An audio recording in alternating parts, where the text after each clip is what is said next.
Okay, we're going to have a little discussion here about another thing in math that I need you to understand, okay? And that is this, okay? If you've got an expression that looks like this, x plus 1 over x, it's imperative that you understand that you cannot just cancel out the x and say, oh, look at that, that must be equal to 1. Okay, or make that x plus x, x over x is 1, and 1 plus 1 is 2.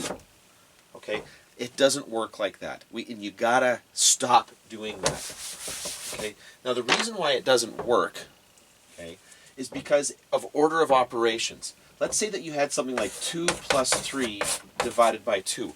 See, as soon as I put numbers in there, this makes a lot more sense. Because when you look at this, you know that that bar implies a set of brackets, and that you would have to do the addition first and make that 5 over 2. And that's exactly what happens here. Okay, the division side, that bar there, implies a set of brackets around the numerator and denominator, so you have to do what's in the brackets first before you can do the division. Well, the exact same thing happens in algebra. See? So if I've got x plus 1 over x, that bar implies a set of brackets around there, and I would have to do the addition first before I do I'd have to do the addition first before I do the division. Now the thing is, x and 1 are not like terms. I can't add those together because I don't know what x is. So because I can't add x and 1 together, I stop right there. That is as simple as that term is going to get.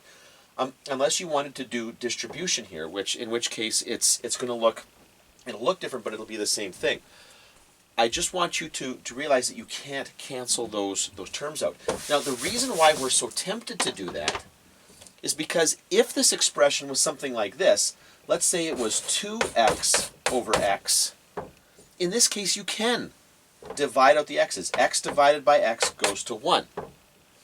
Okay, the reason why that works is, once again, made clear when we take a look at actual numeric values. If I've got 2 times 3 divided by 3, well, if I think of this as brackets around the numerator and denominator, 2 times 3 is 6 divided by 3, so I do what's in brackets first. That's great. And then, oh, well, did you look at that? 6 and 3 have got a common factor our common factors there, and I can cancel those out and I get a 2. 6 divided by 3 is 2. So that works. That can happen. Okay? Because in multiplication, okay, the multiplication, really what's going on here is we're creating factors here. So if we look at it again here, let's say 5 times 3 over 5.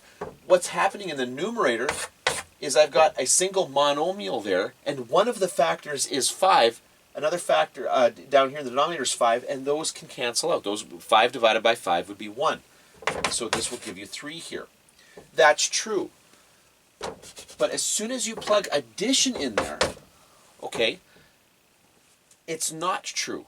It's no longer true. I would need to do the addition first, and then what happens is I end up with a number that 5 is not a factor of. Okay? And so as a result, this doesn't simplify down any further. And I cannot just cancel that out because of order of operations. And this has been another math monologue because nobody's listening.